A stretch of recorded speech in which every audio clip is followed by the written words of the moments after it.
As discussed in the College and Career Readiness Model, one of the main implementation elements is multi-tiered instruction and intervention. We wanted to take a moment and share with you why multi-tiered instruction and intervention is an important concept for preparing students to be college and career ready. A multi-tiered system of supports allows us as educators to capitalize on the tool bag we all carry and tailor these tools to the students that need each support the most. Multi-tiered system of supports is not a simple concept, especially when considering the instruction and interventions for developing students' college and career readiness competencies, i.e., cognitive, intrapersonal, and interpersonal domains. First, let's talk about Tier 1, or in better terms, the supports and instructions that are provided to all students. Now, here's the confusing part for many. All students does not mean we are shifting our focus away from special education students to general education students.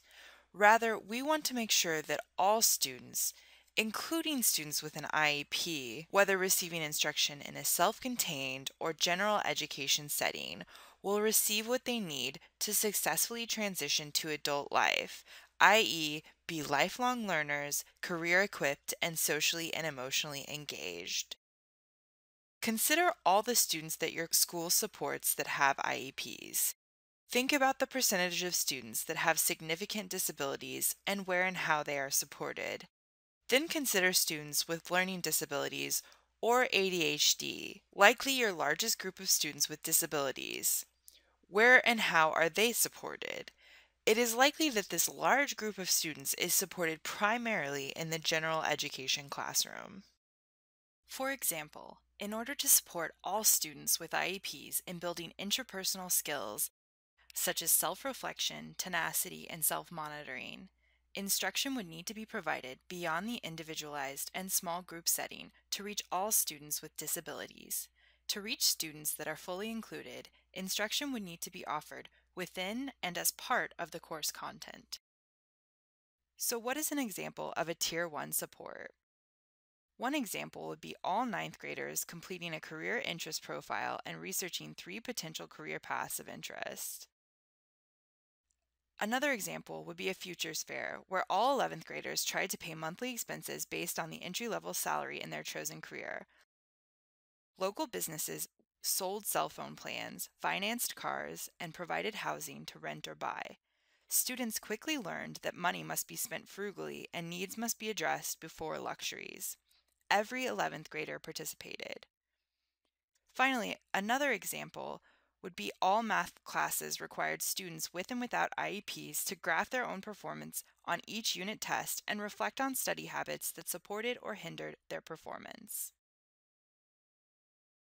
Now, it should be noted that Tier 1 really does refer to all students, so content provided in electives or by related services often cannot be considered as supporting all students.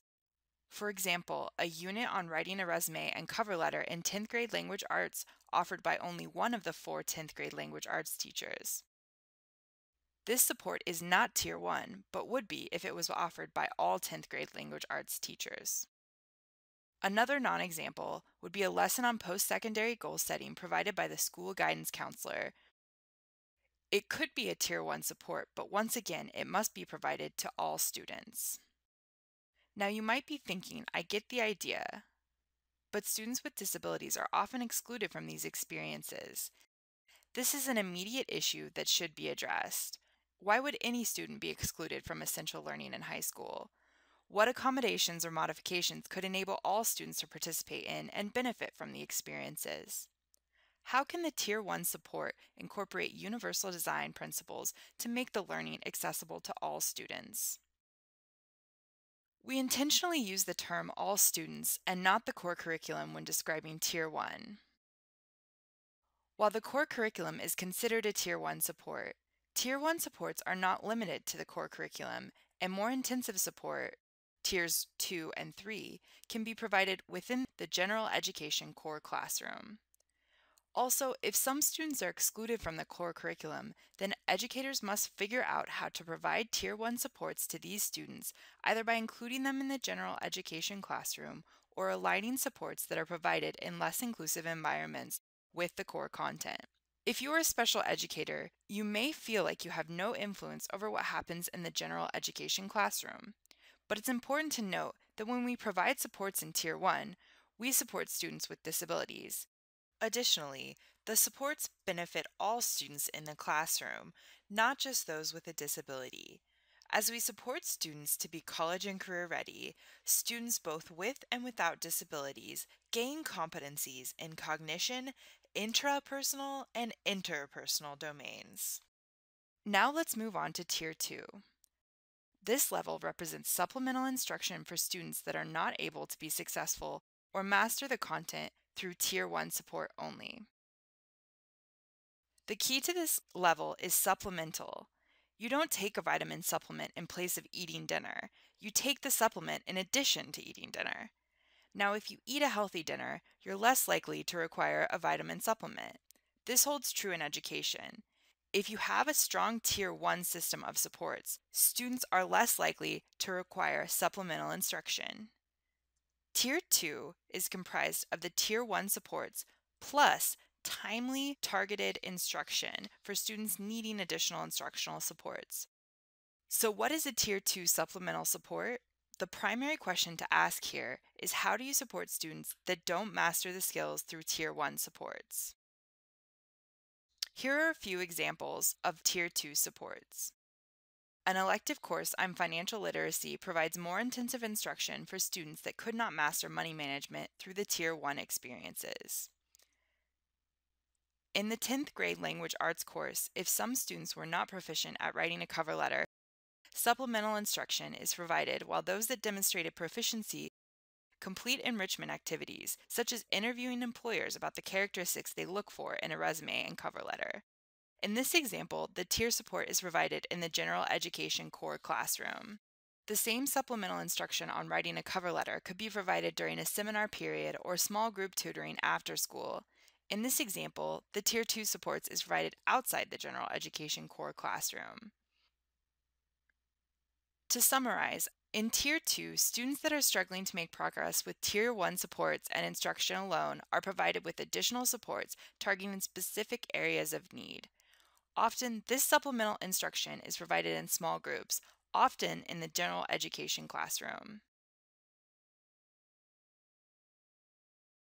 Finally, there is the Tier 3 level. At this tier, students receive intensive individualized supports, typically provided through one-to-one instruction and personalized experiences. While receiving Tier 1 and then Tier 2 supports and targeted instruction, some students may demonstrate a unique and specialized need for intensive supports. For students continuing to struggle despite Tier 2 support, more individually focused problem solving is required. Individualized, evidence-based interventions, in addition to monitoring progress, are characteristic of Tier 3 supports.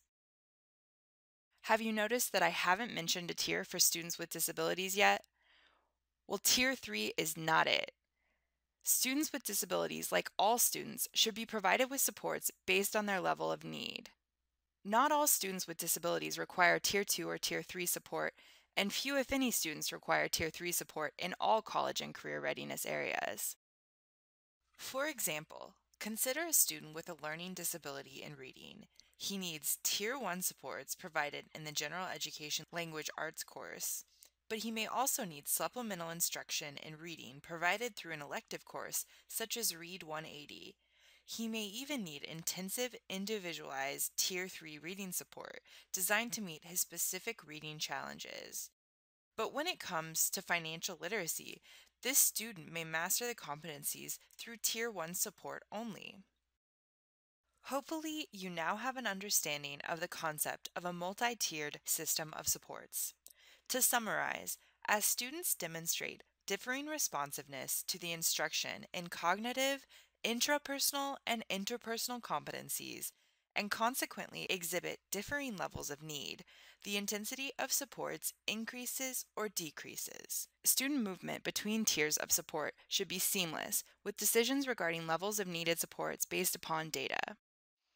Students with disabilities, English language learners, and students at risk of dropping out are present in all three tiers as they receive supports based primarily on need, and this can vary across content. As we mentioned, multi-tiered systems of support are a challenging concept. Test your knowledge with this quick true-false quiz. Students with disabilities only receive Tier 3 support. False. Students with disabilities are supported in the tiers based on need. Some students with disabilities fare very well with Tier 1 supports and never access other levels of supports. Other students with the most intensive needs often access supports from all three tiers. Furthermore, rarely do individuals with disabilities require the same level of support across all college and career readiness competencies, i.e., cognitive, intrapersonal, and interpersonal. More frequently, needs vary across competency domains. Students who are at risk of school failure belong in Tier 2. False. Students at risk of school failure likely will receive some Tier 2 targeted supports, but no student belongs or is assigned to a tier. Tiered support should be provided based upon data illustrating need. Furthermore, when needs decrease, as illustrated by data, students move into less intensive supports. Multi-tiered supports could be considered a special education initiative. True. Multi-tiered supports aim to support all students, with and without disabilities, through evidence-based instruction and supports. To this end, general and special educators, administrators, school counselors, related service providers, career technical educators, and other professional education staff work together closely to create a system that provides the appropriate level of support to each student. Developing this system takes time and collaboration and begins with individual teachers implementing instruction and supports and getting buy-in from other educators. This cannot be accomplished with general education and special education working in isolation. It is no longer your kids and my kids. Simply put, it's our kids. Together, we can help every student become a career-equipped, lifelong learner who is socially and emotionally engaged.